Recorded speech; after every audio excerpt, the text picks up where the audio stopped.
벌써 9월의 넷째 주가 와서 저희가 이렇게 중고등부 친구들과 청년부 친구들이 함께 이렇게 찬양의 자리에 앞에 서게 되어서 너무 영광인 것 같습니다. 하나님께 너무 감사합니다. 제가 오늘은 오전에 예배 이제 지목사님 말씀을 들으면서 중간에 좀 나가고 싶었습니다. 왜냐하면 내가 과연 저 예수님의 저런 부르심, 제자의 길에 대한 부르심에 과연 올바르게 반응할 수 있을까라고 스스로 지금 던졌을 때 쉽지 않겠다라는 생각이 들면서 조금 두려운 마음이 컸던 것 같습니다. 그래서 어떻게 하면 예수님이 원하시는 제자의 길을 갈 수 있을까 생각해 보니까 예수님께 미쳐야겠구나라고 생각을 했습니다. 그래서 저는 이 강북성산교회 공동체가 정말 하나님, 예수님께 미치는 공동체가 되기를 간절히 소망합니다. 그래서 오늘 이 시간에도 우리가 하나님 한 분에게만 미쳐서 신나게 찬양 드리기를 간절히 소망합니다. 우리 찬양 드리겠습니다.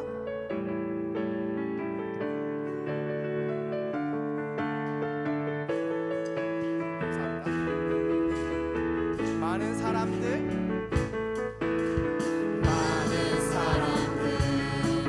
찾는 진리를 모른 채 주님 곁을 떠나가지만 내가 만난 주님은 참 사랑이었고 진리였고 소망이 많은 사람들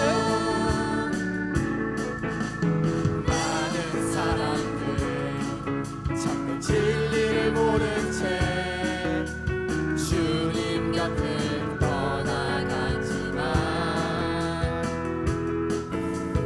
내가 만난 주님은 참 사랑이었고 진리였고 소망이었소. 난 예수가 좋다오. 난 예수가 좋다오. 난 예수가 좋다오. 주 사랑한다던 베드로 고백처럼 난 예수를 무거운 사랑한다. 짐진 자 무거운 짐진 자 다 내게로 오라. 내가 너를 쉬게 하리라. 이 길만이 생명의 길입니다. 이 길만이 생명의 길 참 복된 길이라 항상 내게 들려주셨소. 난 예수가 좋다오.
주인 삼은 모든 것 내려놓고 내 주 대신 주 앞에 나가 내가 사랑했던 모든 것 내려놓고 주님만 사랑해. 주 사랑 거친 풍랑에도 깊은 바다처럼 나를 잠잠케 해. 주 사랑 내 영혼의 반석 그 사랑 위에 주 사랑 거친 풍랑에도 주 사랑 거친 풍랑에도 깊은 바다처럼 나를 잠잠케 해. 주 사랑 내 영혼의 반석 그 사랑 위에서 내가 주인 삼은 내가 주인 삼은 모든 것 내려놓고 내 주 대신 주 앞에 나가 내가 사랑했던 모든 것 내려놓고 주님만 사랑해.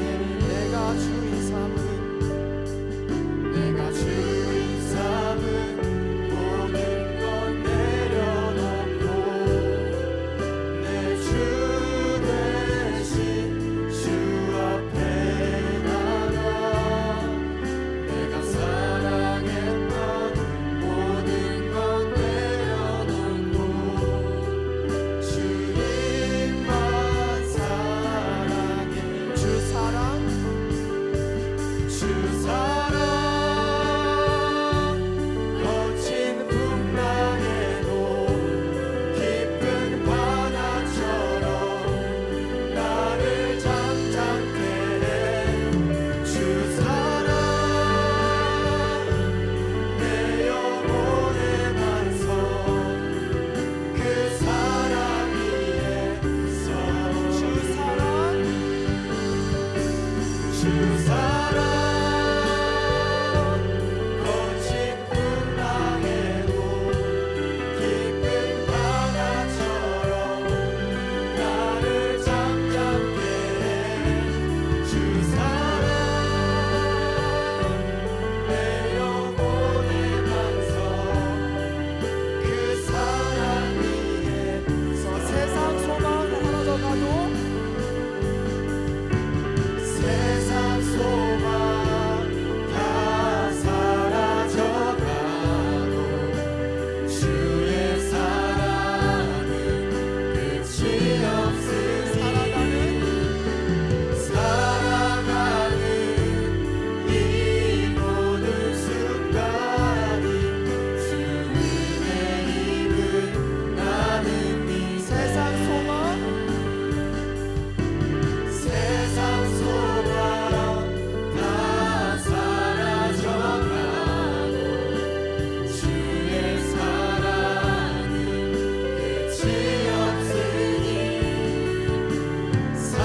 살아가는 이 모든 순간이 주 은혜임을 세상 소망 사라져가도 세상 소망 다 사라져가도 주의 사랑은 끝이 없으니 살아가는 이 모든 순간이 주 은혜임을 나는 믿네. 우리 시간 함께 기도하기를 바랍니다. 우리 시간 세상 소망 다 사라져가도 끝이 없는 그 주의 사랑, 아무리 거친 풍랑 가운데서도 우리를 깊은 바다처럼 잠잠하게 하시는 그 주의 사랑, 그럼에도 불구하고 우리를 사랑하시는 그 주의 거룩하게 되는 예수님의 참 제자 되게 해달라고 우리 지금 함께 기도하겠습니다. 기도드리겠습니다.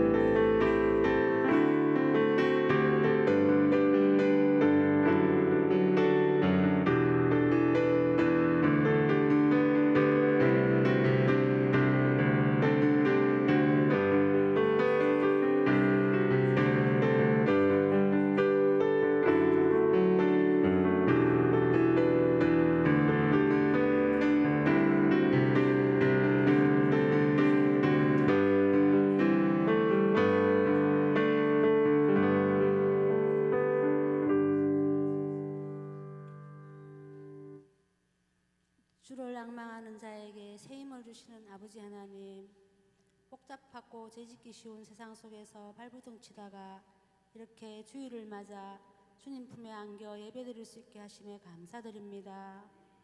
지나온 저희들의 삶을 돌아보면 모든 것이 하나님의 은혜였음을 잘 알면서도 저희들의 욕심의 정욕과 안목의 정욕과 이생의 자랑으로 세상 유혹에 빠져있는 저희들의 삶을 용서하여 주옵소서.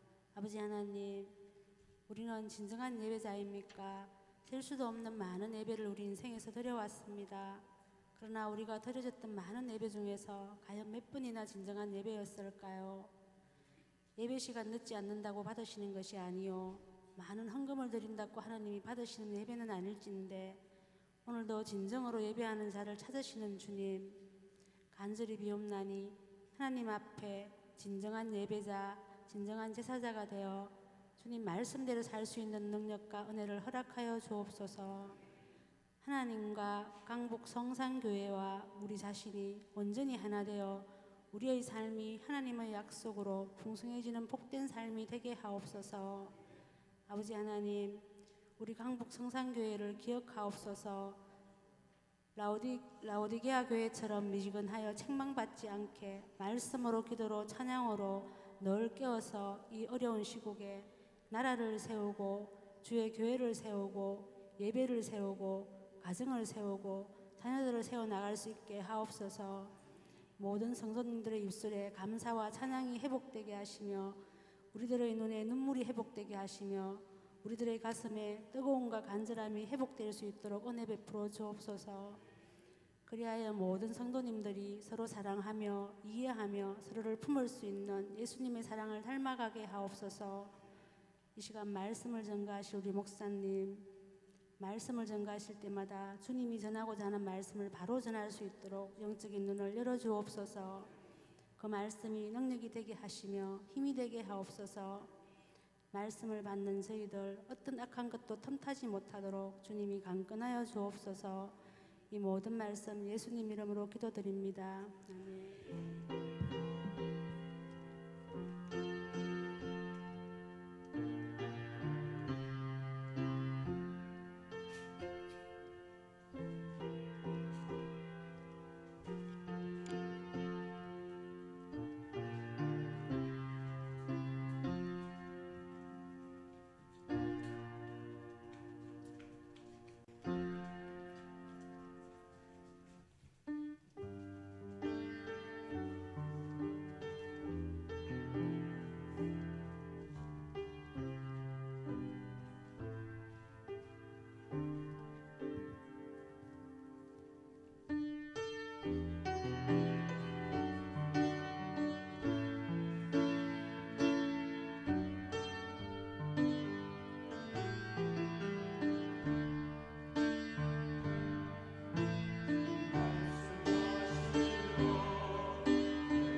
할렐루야. 귀한 찬양 감사합니다.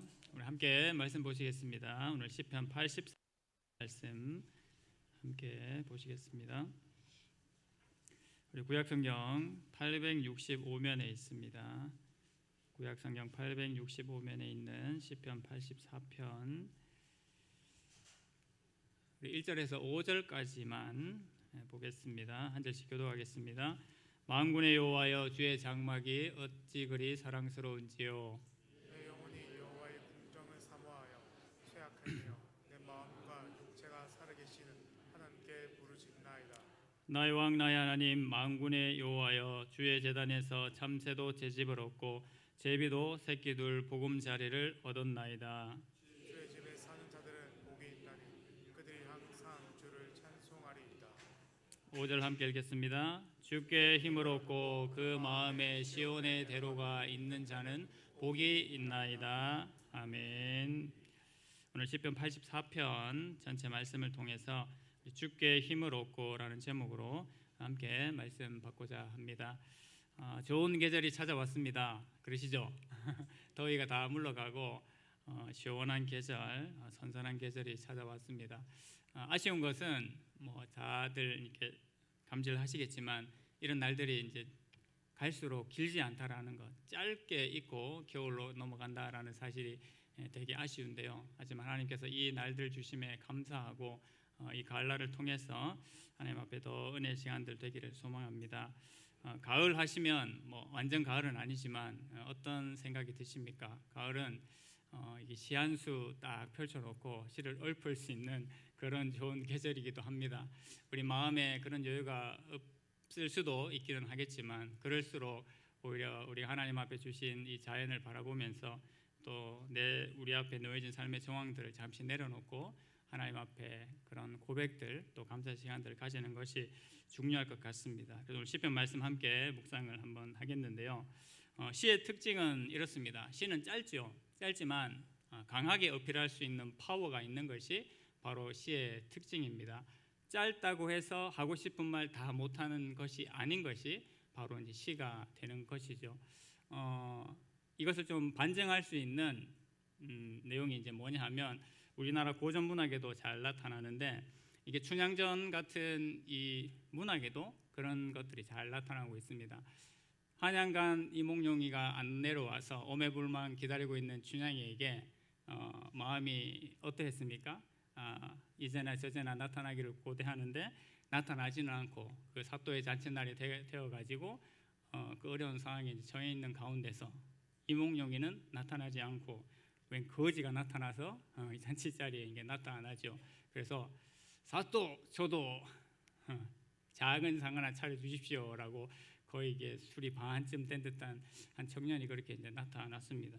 그랬더니 네 놈이 웬 놈인데 이게 나타나서 이 잔치자리를 이상하게 만드느냐라고 그렇게 얘기를 했더니 오늘 아주 은혜로운 좋은 잔치자리가 벌어진 것을 알고 제가 여기에 참석을 해서 저도 한 상 얻어먹고 싶어서 왔습니다. 그렇게 얘기를 하죠. 거지가. 그랬더니 옛끼 녀석아 당장 물러가거라.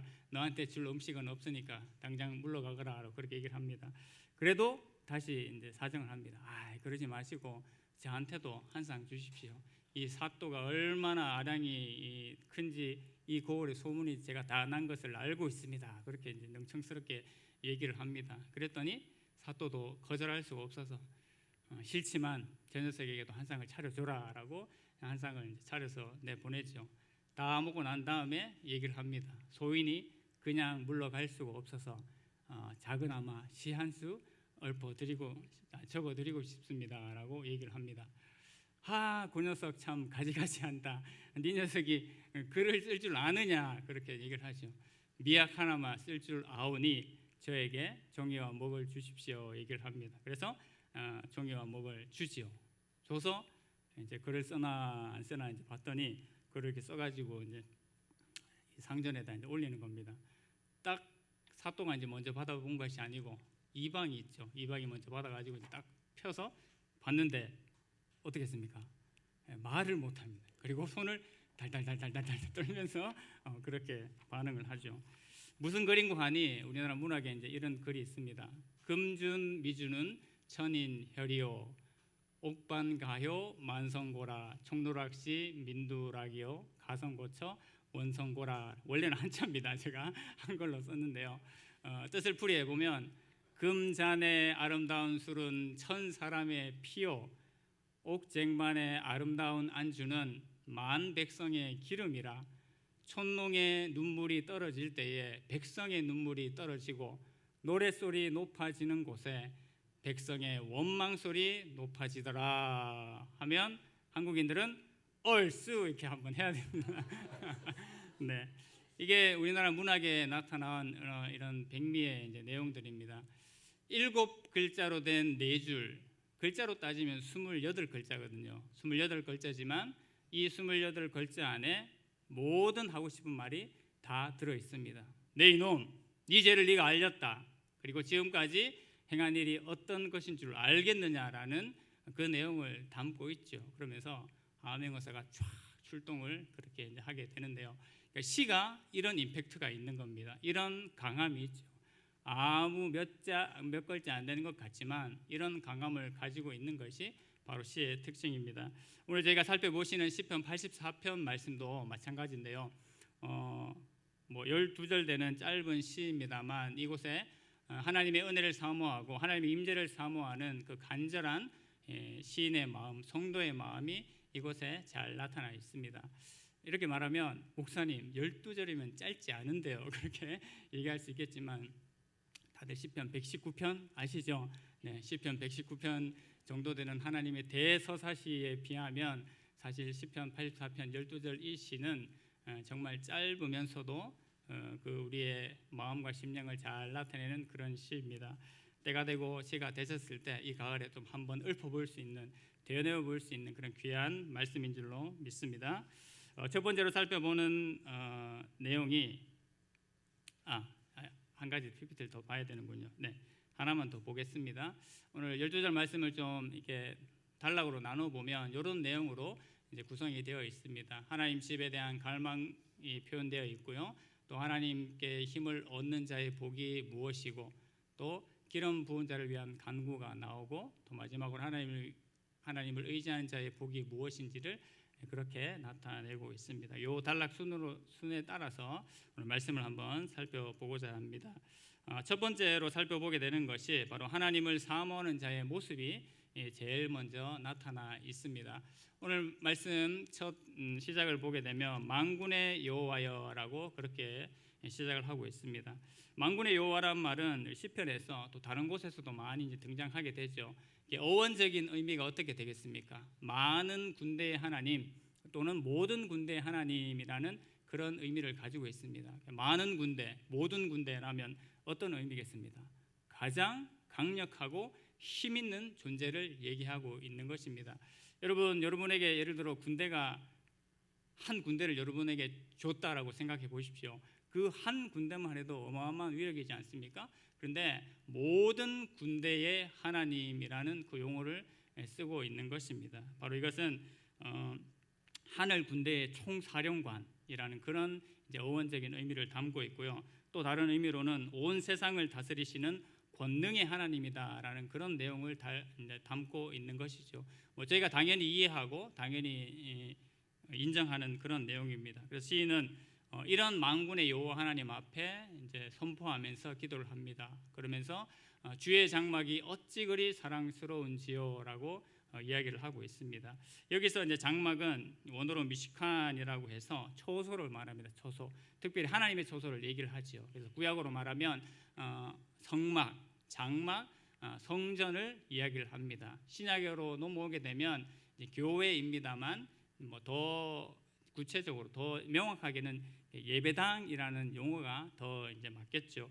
그래서 하나님의 임재를 상징하는 장소로 결국은 구약의 성전, 구약의 장막이 중요하게 이제 의미가 되었기 때문에 역시 신약으로 넘어와도 이 교회를 통해서 하나님의 은혜가 선포되고 하나님의 임재가 나타나기 때문에 이 구약에서의 성전 또 신약에서의 교회, 이 예배당이 의미가 있습니다. 그런데 이 시편 84편이 표면적으로는 여호와의 집을 갈망하는 노래, 여호와의 성전을 갈망하는 노래 그렇게 이제 표면적으로 드러나 있습니다만 그것은 결국 무엇을 가리키겠습니까? 첫 번째 주제로 우리가 살펴보고자 하는 것처럼 하나님을 사랑하는 자의 마음, 하나님의 임재를 사모하는 자의 복을 표현하고 나타내는 것이 바로 이 시편 84편의 주된 요지입니다. 하나님의 집을 갈망한다. 우리가 예배하기 위해서 이곳에 올라오죠. 이곳에 올라오는 것을 사모하지 않습니까?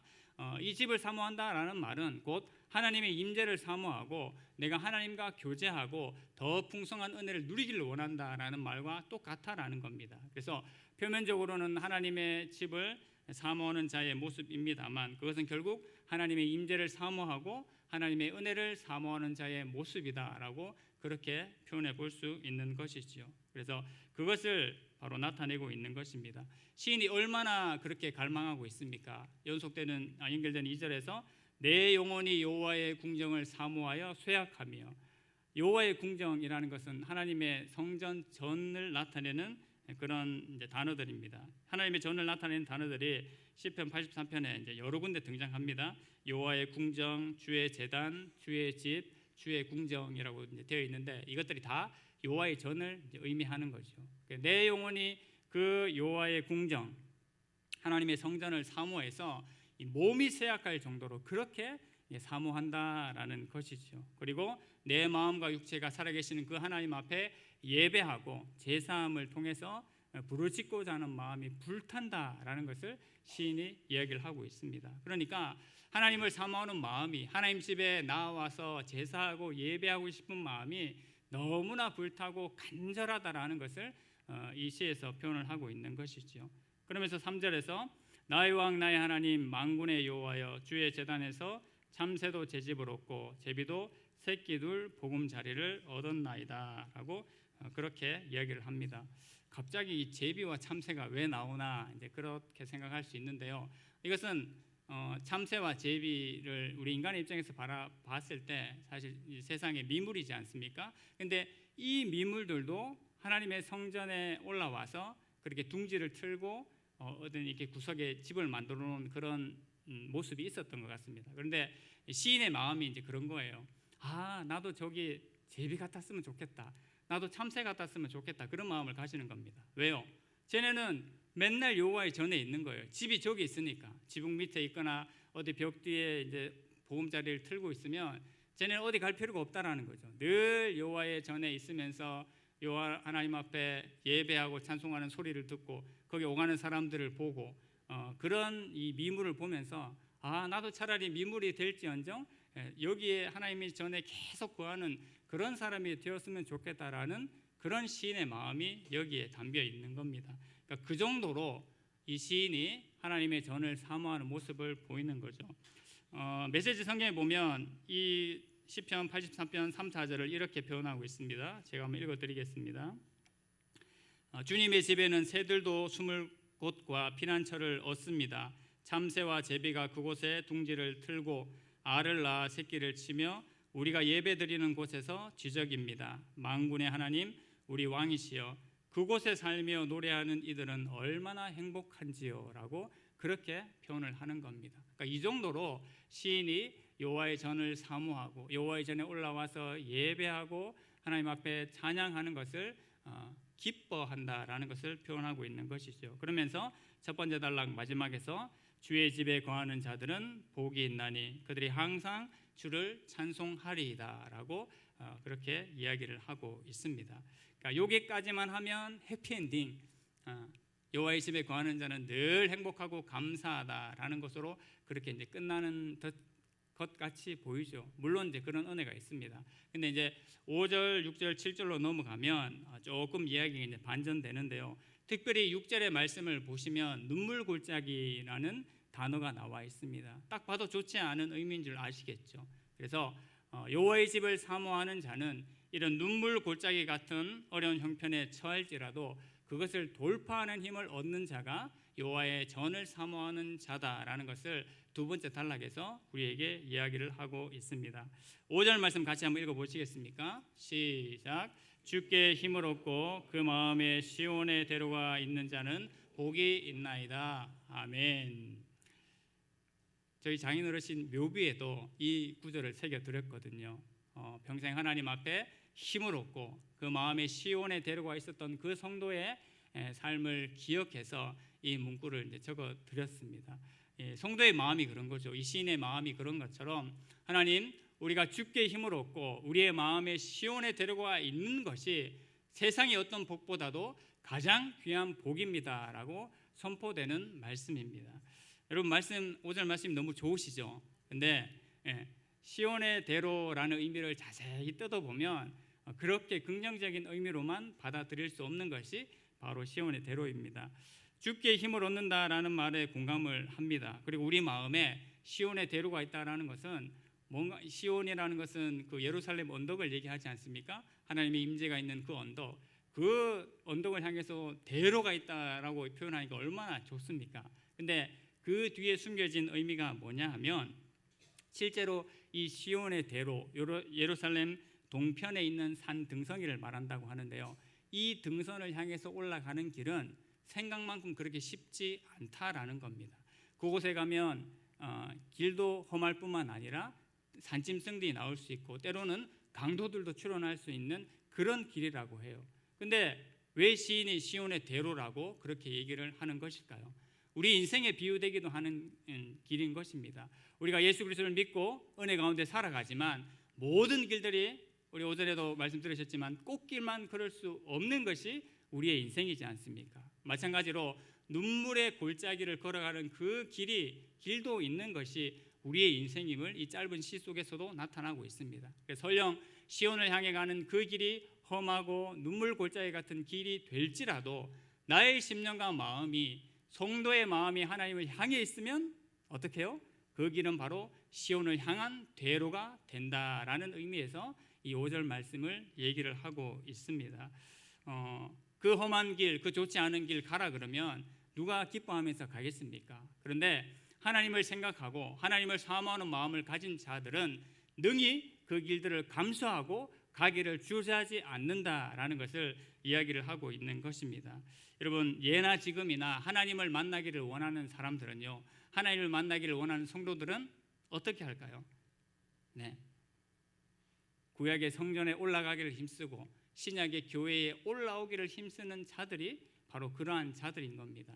시대가 달라지고 상황이 여러 모습이 있을지라도 하나님을 사모하고 하나님을 갈망하는 자들은 하나님 앞에 나와서 기도하기를 원하고 하나님 앞에 간구하기를 원하는 자들인 줄로 믿습니다.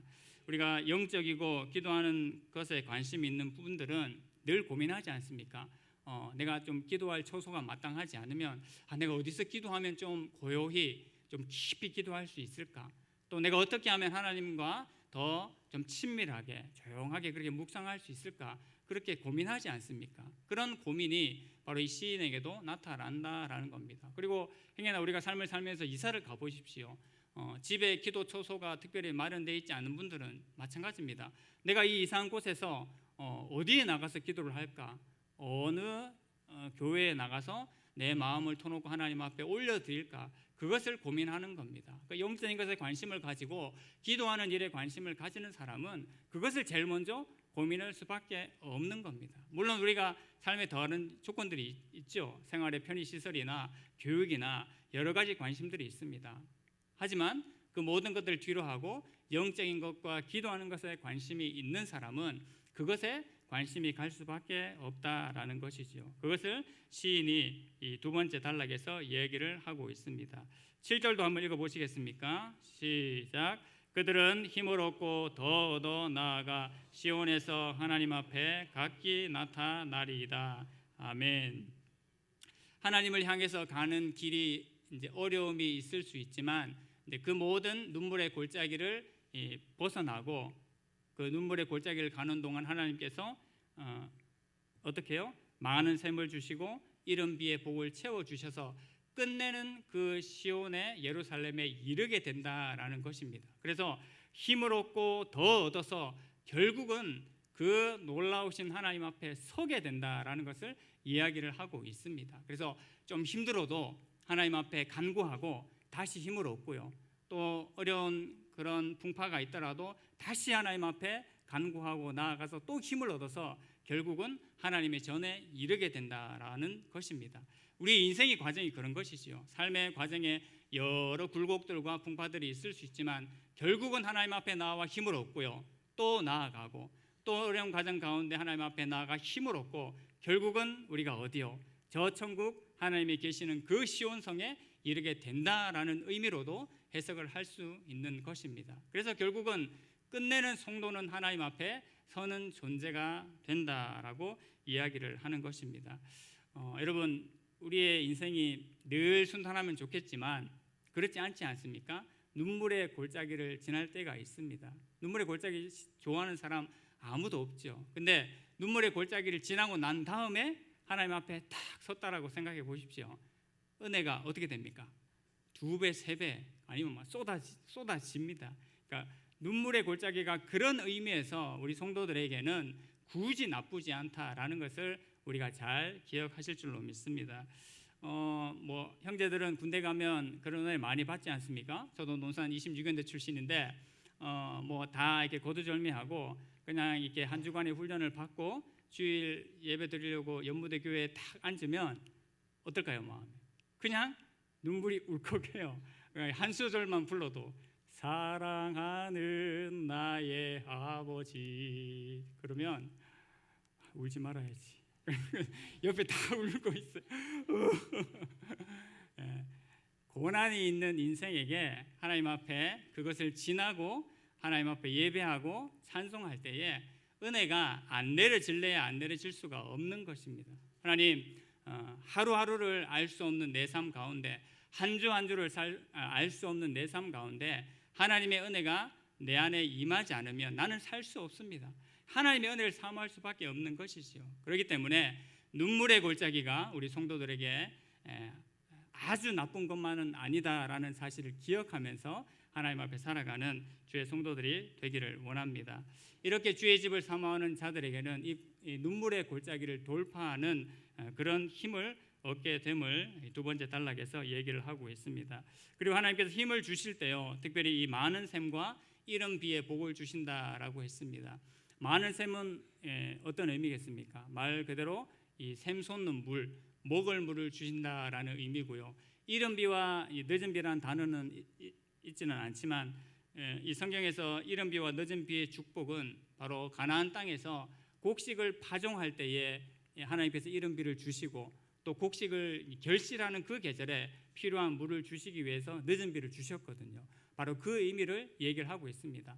우리가 필요한 그때에 하나님께서 적절하게 은혜를 주신다라는 것입니다. 농사 지으시는 분들 너무 잘 아시죠? 곡식 파종하고 씨앗을 심고 모종을 심었는데 그때 비가 안 오면 어떻게 합니까? 얼마나 물을 많이 퍼서 날라야 되고 없는 물을 끌어다가 주어야지만 그 작물이 자라지 않습니까? 그런데 딱 심었는데 몇 시간 뒤에 비가 와요. 딱 심었는데 뭐 하루 뒤에 비가 와요. 그러면 우리의 엄청난 노동력을 쏟아붓는 것보다 대지에 부으시는 그 하나님의 은혜가 한 방에 끝이 나는 겁니다. 늦은 비도 마찬가지지요. 결실기에 필요한 그 비를 하나님께서 적당하게 주셨다. 그것은 하나님께서 우리가 정말 필요한 그때에 알 수 없는 놀라운 은혜를 샘솟듯이 부어주신다라는 그런 은혜를 담고 있는 것입니다. 하나님께서 하나님을 사모하는 심령에게 은혜와 평강과 또 은혜와 평강을 우리의 심령 가운데 충만하게 부어주신다라는 것을 바로 이 많은 샘 그리고 이른 비의 복을 채워주시는 것으로 그렇게 이야기를 하고 있습니다. 이러한 자가 또 하나님 앞에 이제 나아가는 자세가 어떤 것이겠습니까? 바로 8절과 9절에 있는 합당하게 기도하는 그 모습입니다. 9절 말씀 역시 같이 한번 읽어보겠습니다. 시작. 우리 방패이신 하나님이여 주께서 기름 부으신 자의 얼굴을 살펴보옵소서라고 이야기를 합니다. 하나님의 전을 사모하는 자가 그 눈물 골짜기도 돌파할 수 있는 힘을 얻게 되는데 또 이 하나님의 전을 사모하는 자가 합당한 기도를 하나님 앞에 드리는 자가 된다라는 것이 8절과 9절에 계속해서 연결이 되고 있습니다. 9절 말씀은 한마디로 얘기하면 왕을 위한 기도입니다. 기름 부으신 자의 얼굴을 살펴보옵소서라고 시인이 얘기를 하죠. 갑자기 이게 개인적인 고백을 하다가 왜 갑자기 왕을 위한 기도를 할까라는 그런 생각이 이제 드는데요. 그러니까 현재적으로는 그 당시 지금의 왕을 위해서 기도하는 것으로 볼 수 있고요. 미래적으로 보면 장차 오실 메시아 예수 그리스도를 위한 기도로 그렇게 볼 수가 있습니다. 우리가 앞서 오전 시간에도 들었지만 유대인들이 이스라엘 백성들이 그렇게 갈망하는 것이 누구라고요? 메시아.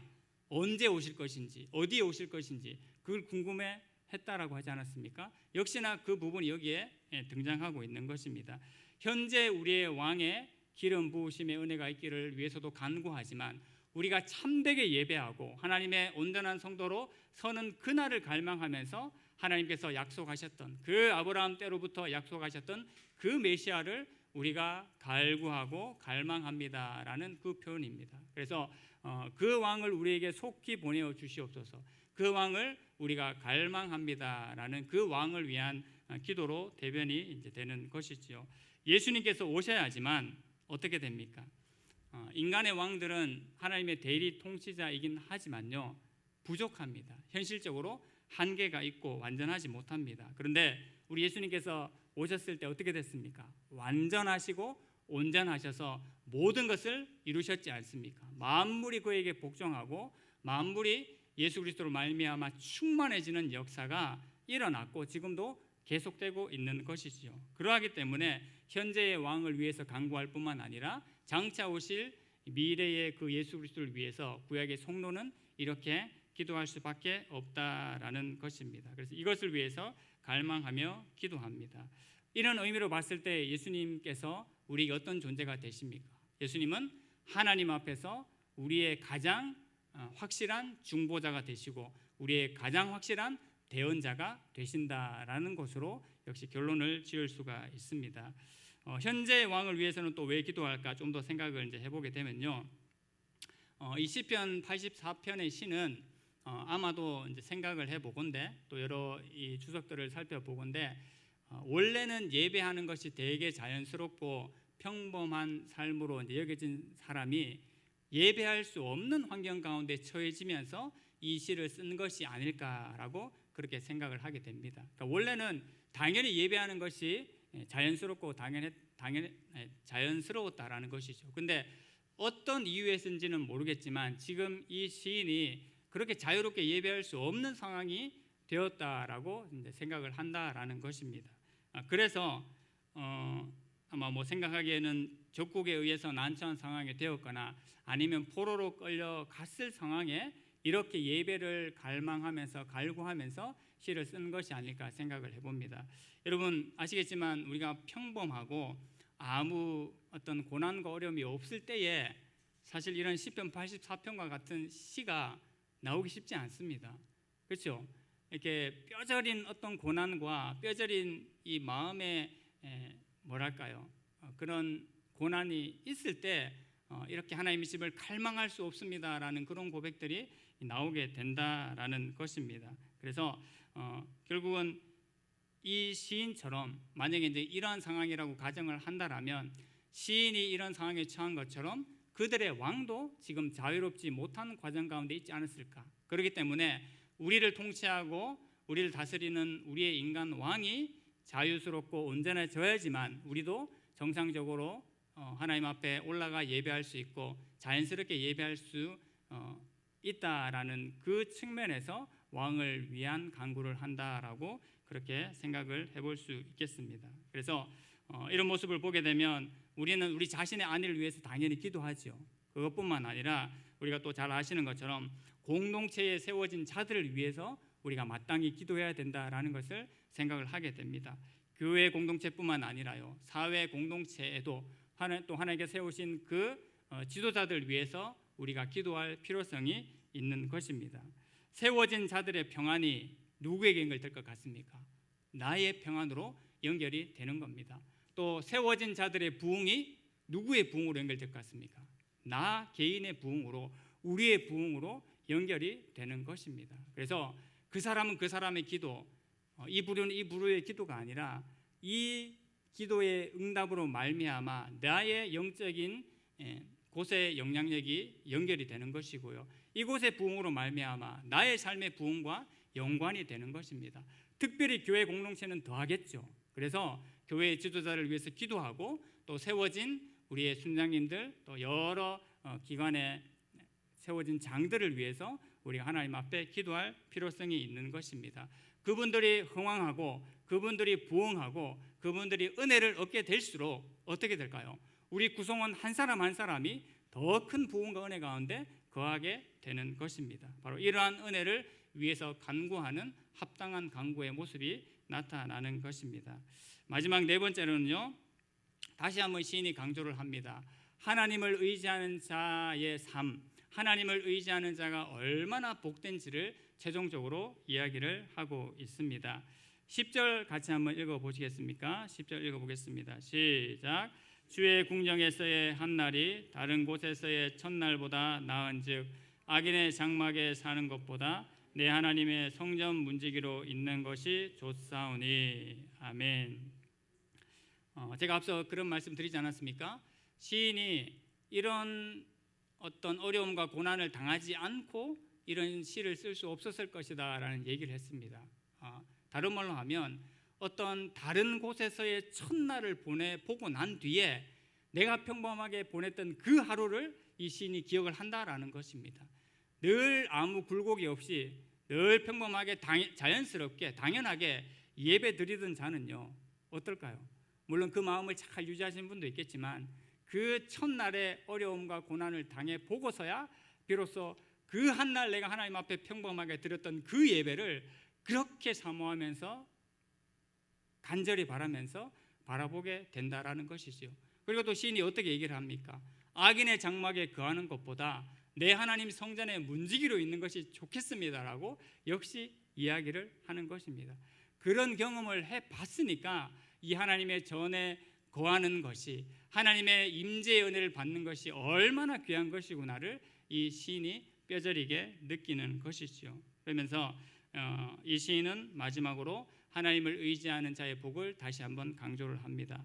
오늘 전체 말씀을 보면 어떤 자가 복이 있는지 딱 명확하게 제시를 하는 구절이 세 구절이 있습니다. 어디냐면 4절과 5절과 12절입니다. 4절과 5절과 12절에 보시면 이러한 자는 복이 있다라고 선포를 합니다. 4절에서는 어떻게 얘기를 합니까? 주의 집에 사는 자들은 복이 있다라고 얘기를 합니다. 5절은요, 제가 읽으셨던 것처럼 주께 힘을 얻고 그 마음에 시온에 데려가 있는 자는 역시 복이 있다라고 얘기를 하죠. 마지막 12절은요, 만군의 여호와여 주께 의지하는 자는 복이 있나이다라고 그렇게 이야기를 합니다. 저를 포함해서 여기 계신 모든 분들 복 싫지 않으시죠? 어떻게 하면 복 받는지 하나님께서 딱 명확하게 제시를 하셨습니다. 하나님의 집에 거하고 하나님의 은혜를 사모하고 하나님께 힘을 얻고 주를 의지하면 계속해서 복을 누릴 수 있을 것이다 라고 말씀하고 있는 것입니다. 그대로 행한 대로 될 줄로 믿습니다. 행한 대로 복이 넘칠 줄로 믿습니다. 바로 그러한 은혜를 이 시인이 다시 한번 고백하면서 우리에게 말씀을 주고 계십니다. 이 고난의 시기를 지나는 것, 눈물의 골짜기를 지나는 것 쉽지 않지만 우리 성도에게는 그보다 더 놀라운 하나님의 축복과 은혜가 주어진다라는 그 말씀을 다시 한번 기억하면서 우리가 말씀 가운데 나아가고 또 이 가을에 이 하나님의 말씀을 굳건하게 붙잡기를 소망합니다. 우리가 잘 아시는 것처럼 신명기 8장 3절 말씀에 이렇게 얘기를 합니다. 너를 낮추시며 너를 줄이게 하시며 또 너도 알지 못하며 내 조상들도 알지 못하던 만나를 네게 먹이신 것은 사람이 떡으로만 살 것이 아니요 여호와의 입에서 나오는 모든 말씀으로 사는 줄을 내가 알게 하려 하심이니라 라고 이야기를 합니다. 우리 하나님께서요 그냥 아무 이유 없이 복을 주려고 하셔도 주실 수 있는 분입니다. 그러시지 않습니까? 그럼에도 불구하고 그냥 복을 부어주시는 것이 아니라 만나를 먹여보게 하시고 메추라기를 먹여보게 하신 이유가 뭐라고요? 사람이 먹는 것으로 입는 것으로 누리는 것으로만 사는 것이 아니라 하나님의 입으로 나오는 말씀으로 사는 것을 알게 하시기 위해서 그 과정을 주셨음을 역시 신명기 기자도 그렇게 고백을 하고 있습니다. 우리가 여러 가지 마음들, 여러 가지 상황들이 많이 있습니다만 하나님 앞에 소망을 두는 백성, 하나님의 구원을 의지하는 백성 되기를 간절히 소망합니다. 이번 한 주간 우리 추석 명절을 맞을 텐데요.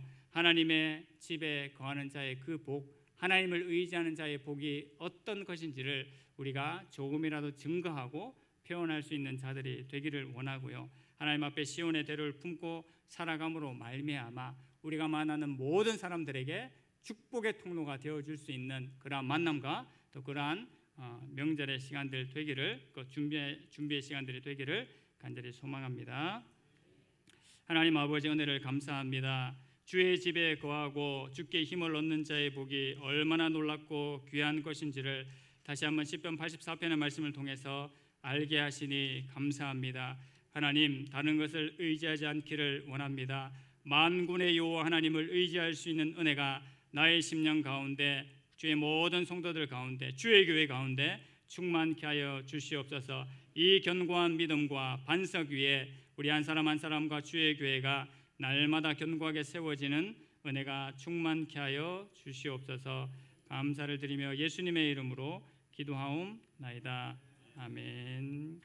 이제는 우리 주 예수 그리스도의 은혜와 아버지 하나님의 놀라우신 사랑과 성령님의 감동 감화 역사하심이 주께 힘을 얻고 우리의 마음에 시온의 대로를 품고 살아가기를 소망하는 사랑하는 모든 주의 백성들에게 지금으로부터 영원토록 함께 있을지어다. 아멘.